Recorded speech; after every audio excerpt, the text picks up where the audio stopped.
साथी ने बोला नहीं, सशस्त्र संघर्ष के ही एक रास्ता है करके उसने बोला। हमने बोला नहीं, अभी देश दुनिया में बहुत परिवर्तन आए हैं। आज के डेट में हम लोग इतने सारे साथी लोग, जवान और मध्यम उम्र का और सियान लोग, बहुत सारे साथियों को खोए। इसीलिए हम लोग जनता में जाने से जनता के साथ रहेंगे तो अगले पीढ़ी के लिए ये संघर्ष का इतिहास और मतलब क्या हुआ, कैसे हुआ, ऐसा करके हम लोग समझाने के लिए कोई नहीं रहेगा। इसलिए हम लोग हथियार त्याग करके सशस्त्र संघर्ष को विराम दे के हम लोग जनता के साथ मिलना है, तभी ठीक रहेगा करके हम लोग बोले हैं। तो वो सशस्त्र संघर्ष के ग्रुप वाले बोले हैं नहीं, तुम्हारा रास्ता तुम लोग देखिए, हमारा रास्ता हम देखेंगे।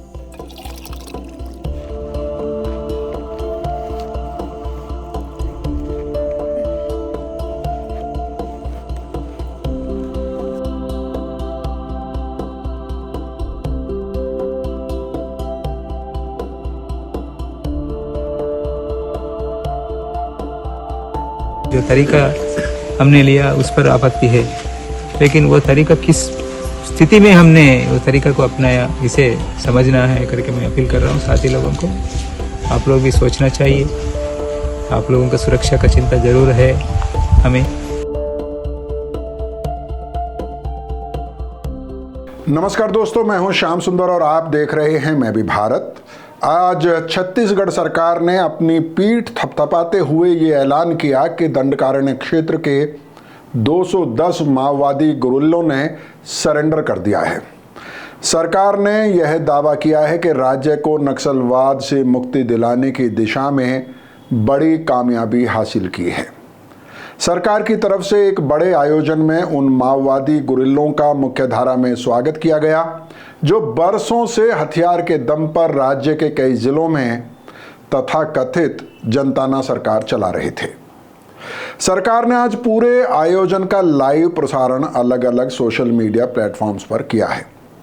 वैसे अलग अलग मीडिया चैनल्स के जरिए ये जानकारी पहले ही सार्वजनिक हो चुकी है। यह पूरा घटनाक्रम पिछले 3-4 दिनों में हुआ है। इस दौरान मैं भी भारत की टीम भी बस्तर के जंगल में मौजूद थी। चलिए पहले आपको ले चलते हैं कांकेर जिला और दिखाते हैं कि यहाँ 15 अक्टूबर यानी बुधवार को जब 50 गुरिल्लों ने सरेंडर किया तो माहौल क्या था। ये सभी गुरिल्ले अपने हथियार के साथ जंगल में एक खास जगह पर जमा हुए थे। जंगल से बाहर के रास्ते पर निकलने से पहले इस इलाके के कुछ आदिवासी उन्हें विदा करते हुए भी देखे गए थे।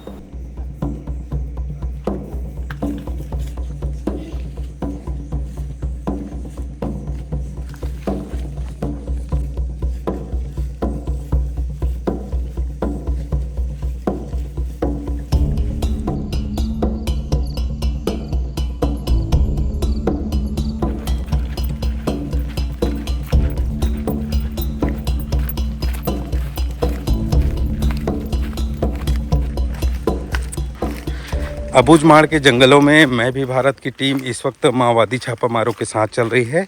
ये तमाम लोग अपने हथियारों के साथ छत्तीसगढ़ सरकार और भारत सरकार के पास उसे जमा कराने जा रहे हैं और इसके बाद शांतिपूर्ण ज़िंदगी जिएंगे। तो मैं भी भारत की टीम इस आदिवासी इलाके में आदिवासियों के बीच जो लड़ाई चल रही है इसे कवर करने आई है। आप देख सकते हैं तमाम छोटे बड़े सभी माओवादी लीडर जो हैं, जिसमें ज़्यादातर युवा हैं। युवतियों की संख्या काफ़ी अधिक है और इतने सीमित संसाधन में ये सरकार से लोहा लेते रहे। क्योंकि अब परिस्थितियां बदल चुकी हैं। जंगल में जो लड़ाई है वो अब कठिन हो चला है और एक शांतिपूर्ण संघर्ष के रास्ते पर सभी माओवादी जा रहे हैं, तो हम भी उन्हीं के साथ गांव से शहर की ओर जा रहे हैं और आपको दिखाएंगे कि सरकार ने जो इनसे वादा किया है उसे कितना पूरा करेगी। पैरों में चप्पल पहने हुए सभी लोग जा रहे हैं और इनके हथियार भी देखिए, ये कोई आधुनिक हथियार नहीं है, ये हाथ से बनाया हुआ सुरका है।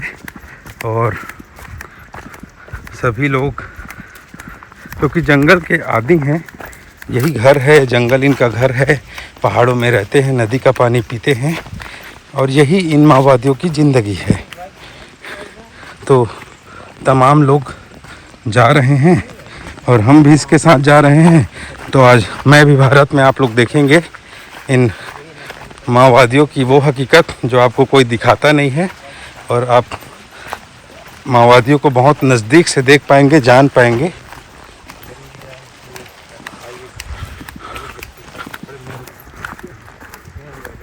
करीब 50 साथी हैं हमारे साथ चल रहे हैं और सभी कामतेड़ा गांव से कोयली बेड़ा के पास से जगदलपुर जाएंगे और वहां से फिर आगे जो कुछ भी होगा हम आपको दिखाएंगे।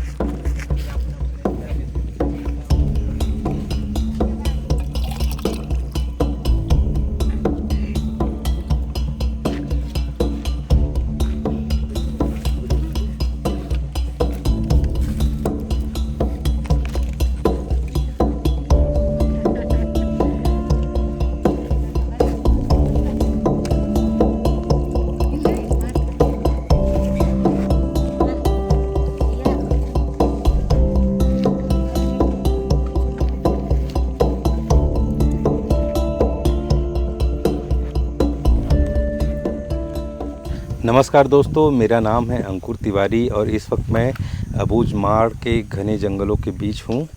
ये पहाड़ों से घिरा हुआ एक इलाका है और यहाँ पे भारत की कम्युनिस्ट पार्टी माओवादी के जो गुरिल्ला छापामार लड़ाके हैं वो मेरे पीछे हैं।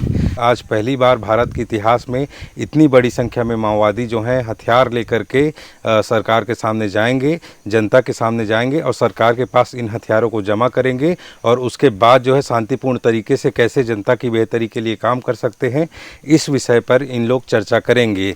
हालांकि गढ़चिरौली में भी इनके साथी गए हैं, ऐसी मीडिया में खबरें हैं, लेकिन मैं इस वक्त अबूझमाड़ के जंगलों में इन माओवादियों के बीच हूं और ये माओवादी अब हिंसा नहीं करना चाहते, ये शांतिपूर्ण जीवन जीना चाहते हैं और समाज की बेहतरी के लिए इन्होंने अपना रास्ता बदला है।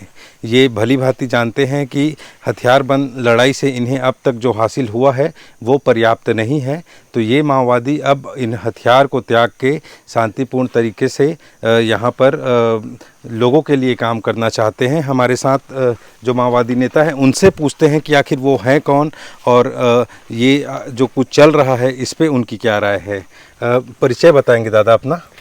मेरा नाम भास्कर है, दंडकारण्य का स्पेशल जोनल कमेटी मेंबर हूँ। और कितने साल हो गए आपको इस पार्टी के भीतर? मैं 1990 में आया हूँ, 36 साल अभी गुजर रहे। तो इन 36 सालों में आपने क्या कुछ बदलते देखा इस बस्तर में? इस बस्तर में बहुत सारे बदल गए और आर्थिक रूप से ही बदल गए हैं और सामाजिक हिसाब से भी बदल गए हैं और उत्पादन में भी कुछ बदलाव आए हैं, औजार में कुछ बदलाव आए हैं। बदलाव तो दिख रहे हैं, इस हिसाब से हम लोग महसूस किए हैं। ये बदलते हुए परिस्थिति को हम लोग देख के हम लोग जो योजना बनाने का था वो उससे हम लोग विफल हो गए। तो ये दो धड़ा में पार्टी कैसे बटा और पुलिस की जो कार्रवाइयाँ हुई लगातार, जिसे आप लोग दमन अभियान कहते हैं, तो जो आप लोगों के जो वरिष्ठ नेता अभी हाल ही में मारे गए, इनकी क्या राय थी इन सब चीज़ों को लेकर? अभी हमारा महासचिव कॉमरेड बसवराज दादा ने मार्च से शांति वार्ता के लिए प्रयास किए हैं 2 3 4 5 ऐसे स्टेटमेंट दिए। देने के बाद सरकार से मतलब बयान आए हैं हथियार छोड़ो तभी बात होगा करके जो आश्वासन बयान दी हैं, इसी हिसाब से अपना बसवराज दादा ने हम शांति वार्ता करके और हथियार त्यागने के लिए हमारा पार्टी में एजेंडा में रख के निर्णय लेंगे, हमको 1 महीना समय देना है करके अपील किए तो सरकार नहीं माने। इसीलिए बाद में वो साथी ने शहीद हो गई, उससे फिर विराम हो गई। फिर अगले पोलिट ब्यूरो मेंबर सोनू ने उस रास्ता को आगे बढ़ाने के लिए कोशिश की है, पत्र से आदान प्रदान करके ये चर्चा को आगे बढ़े। और इसके बाद जब आप लोग अभी जा रहे हैं तो जनता के लिए भी कोई मांग है सरकार से? हाँ, जनता के लिए भी मांग है। अभी हम बताए हैं और सरकार के सामने बैठेंगे तब सरकार के सामने हमारा मांग रखेंगे, तो उसमें क्या मानेगा, क्या है क्या नहीं है, ये बाद की बात है। हम तो कुछ रखने के लिए किस तरह से मांग है आप चाहें तो बता सकते हैं? एक तो संविधान में जो लिखे गए हैं, एक पैसा कानून को लागू करना है करके, और दूसरा मांग है 6वीं अनुसूची को लागू करने के लिए हम लोग विषय को रखना है करके हम लोग विचार किए। और वनाधिकार कानून को भी रखना लागू करना है करके विचार किए। और ऐसा पुनर्वास नीति में जो नियम लिखे हैं, मतलब जो सिलेंडर हो जाता है वो सिलेंडर होने वालों को DRG और बस्तर फाइटर में भर्ती करके काम करना है करके उसमें लिखा गया है, उसको हटाना है और उनको बेहतर जीने के लिए मौका देना है करके हम लोग ये भी रखेंगे करके हम लोग विचार किए हैं। और जो विकास के नाम से जो परियोजना चला रहे हैं उसको भी हम लोग सरकार के सामने रखेंगे करके, मतलब विस्थापित समस्या बढ़ेगा, आदिवासियों में मतलब समस्या विस्थापित होने से वो समस्या बढ़ेगा, इसलिए उसको रोक के आदिवासी का जो मूलभूत समस्या है विकास, उस पे ध्यान देना है करके हम लोग सोच रहे हैं। मूलवासी बचाओ मंच पे प्रतिबंध लगा दिया गया इसी बस्तर में, तो अब आप लोग जब शांतिपूर्ण आंदोलन की ओर जा रहे हैं तो मूलवासी बचाओ मंच तो कोई हथियारबंद संगठन था नहीं, तो क्या वो माओवादियों का संगठन था जैसा कि सरकार दावा करती रही है, या कोई और बात है? आप उसके बारे में बताइए। मूलवासी बचाओ मंच का मतलब हमारा पार्टी से कोई लेना देना नहीं है जी, और हम अपील कर रहे हैं कि सरकार से उसका ऊपर जो प्रतिबंध लगाए उसको हटाना है। और वो बचाओ मंच आदिवासियों को बेकसूर आदिवासियों को जेल में टूसे हैं उसको भी, और देश भर के जो लोग जेल में बेकसूर मतलब साथी और वो लोग जेल में चढ़ रहे हैं उनको भी रिहा करने के लिए। रघु मिडियामी का भी नाम आ रहा था, क्या रघु मिडियामी माओवादी था या माओवादियों के लिए काम करता था? नहीं, कौन वो हमारा कोई लेना देना नहीं है, वो मूलवासी बचाओ का मंच का अध्यक्ष है, वो आदिवासियों का नेता है, हमारा साथ कोई संबंध नहीं है।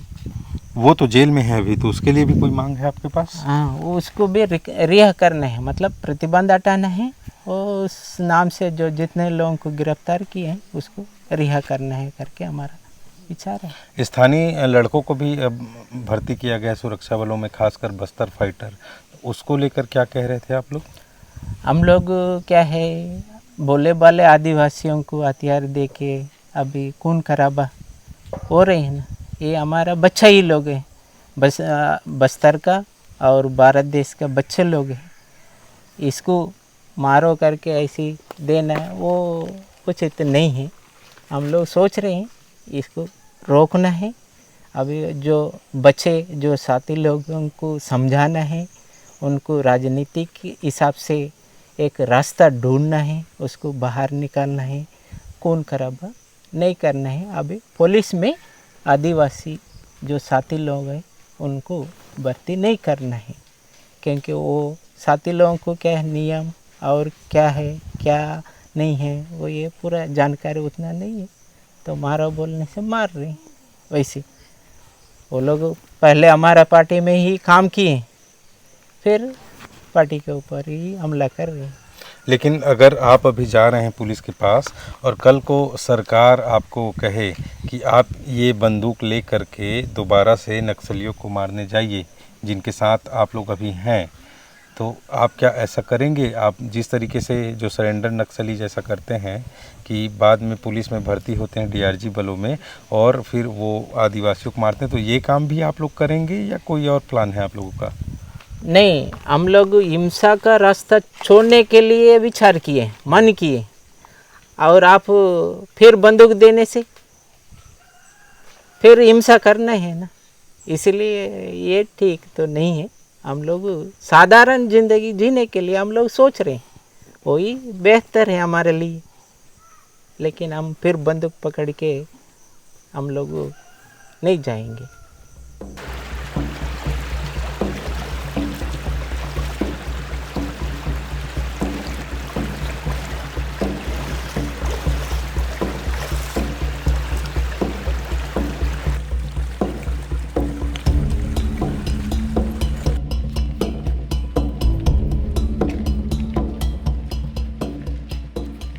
कांकेर के बाद अगले दिन यानी 16 अक्टूबर को बीजापुर से भी खबर मिली कि वहां भी बड़ी संख्या में माओवादी छापामार हथियार डाल रहे हैं।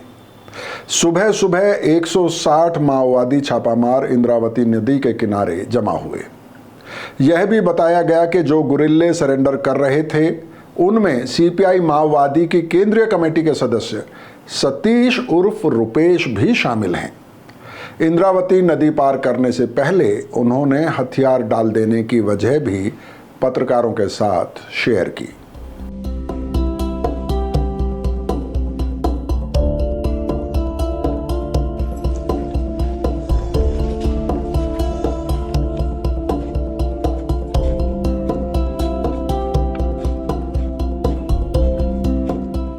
साथियों को हमारा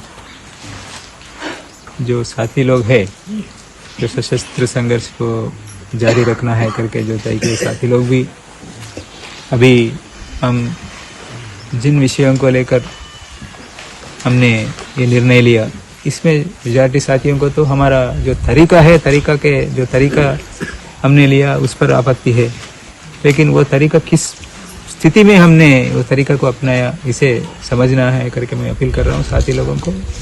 आप लोग भी सोचना चाहिए, आप लोगों का सुरक्षा का चिंता ज़रूर है हमें। पहले हम बचना है, बाद में हम क्या करना है करके सोच सकते, जो मौका है उसको इस्तेमाल कर सकते हम।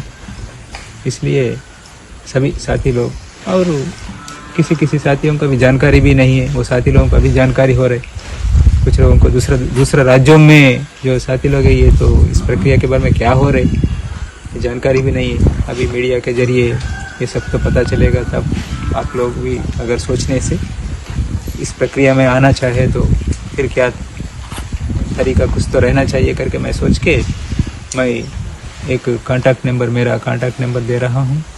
आप लोग इसमें कांटेक्ट कर सकते, कांटेक्ट करने से हम इसके ऊपर कोई कुछ भी आपका विचार भी बता सकते इसके ऊपर, और इस प्रक्रिया में आना चाहिए तो भी आप लोग कांटेक्ट करने के लिए मैं नंबर दे रहा हूँ। मेरा कांटेक्ट नंबर है 6267138163 और एक बार दोहरा रहा हूँ 6267138163। इस पर आप लोग कांटेक्ट कर सकते, संपर्क कर सकते मुझे, ऐसा कोई कॉमरेड्स कांटेक्ट कर सकते करके मैं आशा कर रहा हूँ, साथियों से अपील भी कर रहा हूँ।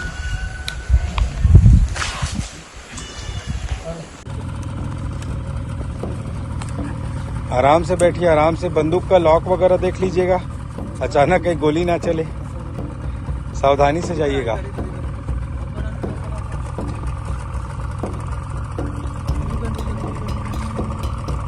बाकी लोगों को बुला लाइए।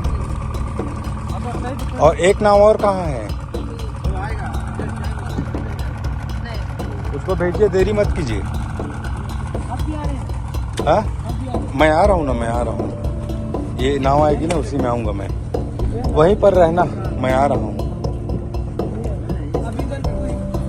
उधर है लोग, हैं वहाँ पे, लेकिन मैं आ रहा हूँ, बाकी लोगों को लेके आ रहा हूँ जी।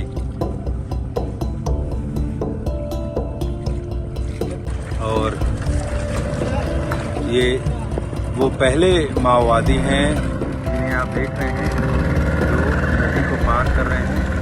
और बस्तर के लिए आज एक बड़ा दिन है।